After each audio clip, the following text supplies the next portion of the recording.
नमस्कार, मी तुषार कुलाळ, दत्तकृपा कृषी सेवा केंद्र श्रीगोंदा प्रोप्रायटर. तर आज आपण या बोरी या पिकाविषयी माहिती घेण्यासाठी आलेलो आहे. तर आपण त्यांचे थोडक्यात मनोगत घेऊया. तर नमस्कार. नमस्कार. तुमचं नाव काय? आपलं नाव अक्षय सस्ते, राहणार बरडगाव, तालुका सुद्रीक, जिल्हा अहमदनगर. आपला मोबाईल नंबर आहे 78 88 17 42 47. बरं, ही व्हरायटी कोणती आहे? आपण ही बॉल सुंदरी नावाची व्हरायटी लावलेली आहे. काश्मीरी ऍपल मधूनच याचे प्रकार आहे. जुना प्रकार शक्यतो नुरानी किंवा कडाका या प्रकार आहेत जुने, परंतु त्याला बाजारात जास्त मागणी नसल्यामुळे आता सुधारित व्हरायटी, संकरित व्हरायटी किंवा सुधारित व्हरायटी जी म्हणतात ती बॉल सुंदरी, मिस इंडिया ह्या व्हरायटी जास्त चालतात. तर आपण बॉल सुंदरी ही व्हरायटी लावलेली आहे. बरं, ह्या व्हरायटीचं वैशिष्ट्य काय आहे?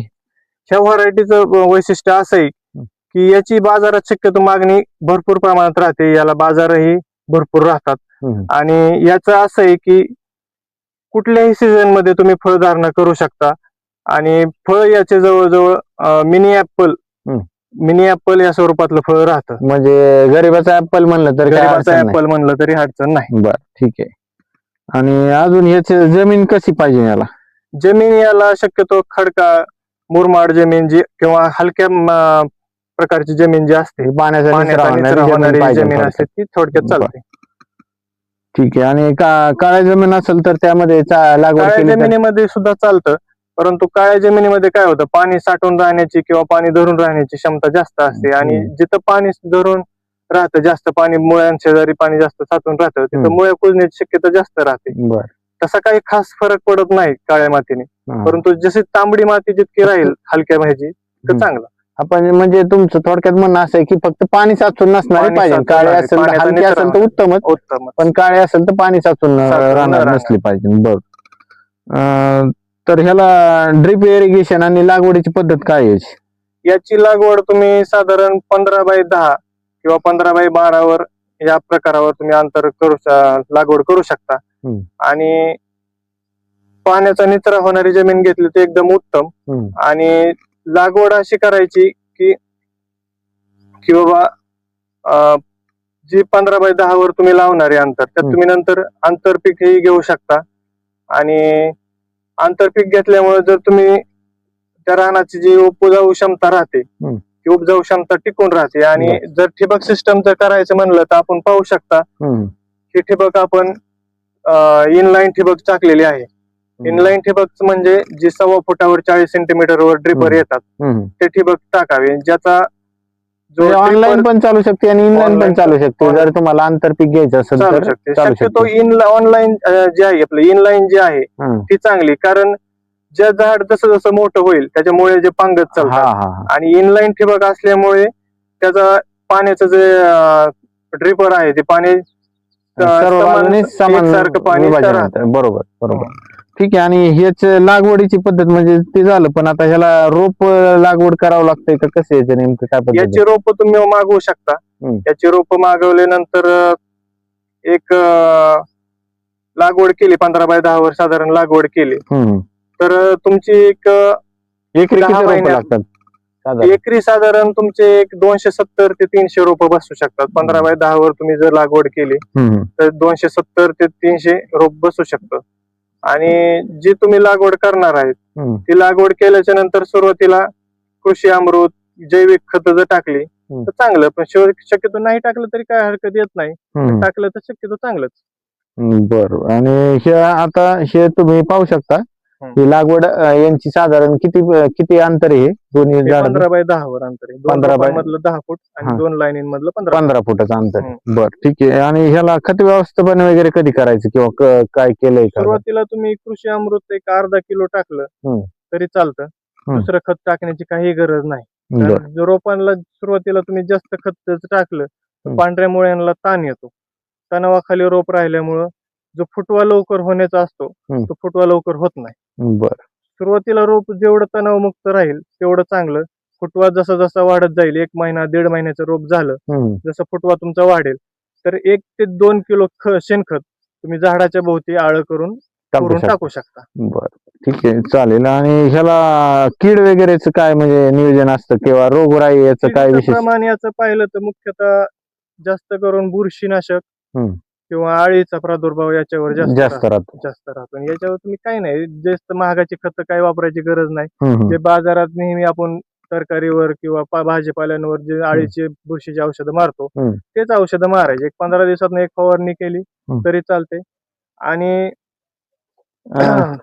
बर ठीक आहे. साधारण याच पुढचं नियोजन आता कसं करायचं, छाटणी वगैरे किंवा काय याचं कसं असतं? लागवड केल्याच्या नंतर साधारण 3 ते 4 महिन्यानंतर किंवा 5 महिन्याच्या अंतरात तुमचं झाड कमीत कमी 3.5 ते 4 फूट अंतराचं होतं, उंचीचं होतं. त्या प्रमाणात त्यावेळेस झाडाला भरपूर एक ताकद आलेली असते, शारीरिक ताकद.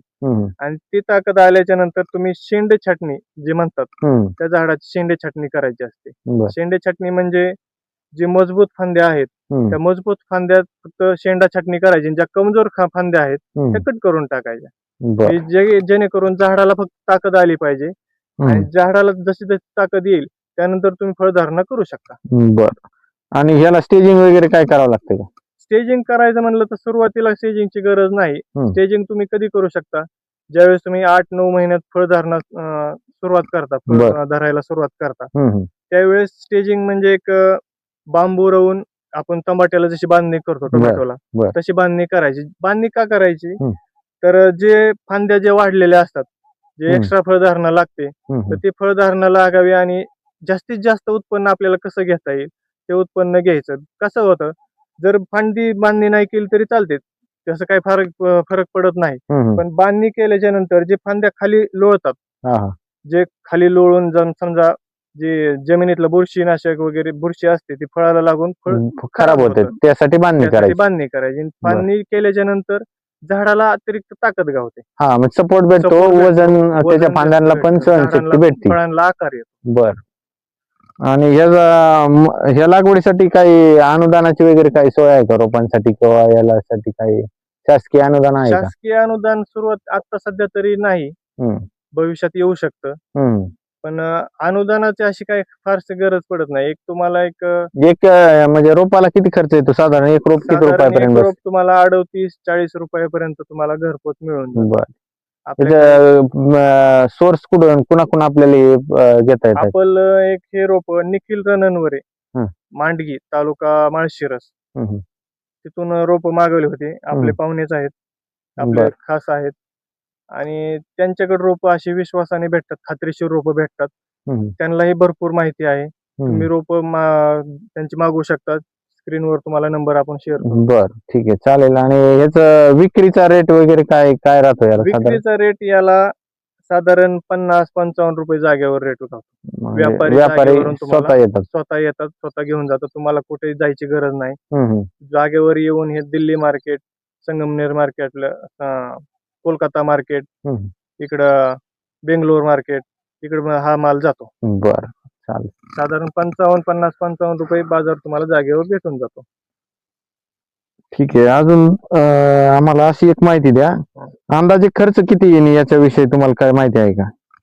तुम्ही एकरी साधारण 1 एकर समजा रोपं लावली तर साधारण 270 ते 300 रोप तुम्ही लावू शकता. 15 बाय 10 वर लावली तर 270 रोप बसतात. तर रोपांना तुम्हाला नाही म्हणलं तर एक 10-11 हजार रुपये, जास्तीत जास्त 12,000 रुपये तुम्हाला खर्च येईल. आणि खतांचा हे खर्च धरला पूर्ण 1 वर्षाचा फळ निघेपर्यंत, तर एक जास्तीत जास्त 1 लाख रुपये तुम्हाला खर्च येईल. 1 लाख सुद्धा येत नाही, पण आपण खर्च का सांगतो, जेवढा जास्त तुम्ही खर्च करताल फळ धरण्यासाठी किंवा स्टेजिंग वगैरे करताल, खत हे, तेवढं तुमचं उत्पन्नही वाढेल. एकरी तुमचं साधारण 270 जर झाडं लावली, 300 झाडं लावली, 300च्या आसपास, तर तुमचं एक 9 ते 10 टन माल आरामात निघतो. एका झाडाला 70-75 किलो माल आरामात निघतो. ठीक आहे. चांगलं उत्तम असं त्यांनी आपल्याला माहिती दिलेली आहे. तर अशाच नवनवीन व्हिडिओसाठी आणि अधिक माहितीसाठी आपल्या युट्यूब चॅनल श्री दत्तकृपा कृषी सेवा केंद्र श्रीगोंदा, तसेच आपल्या इंस्टाग्राम पेजला फॉलो करा ही विनंती. धन्यवाद. नमस्कार.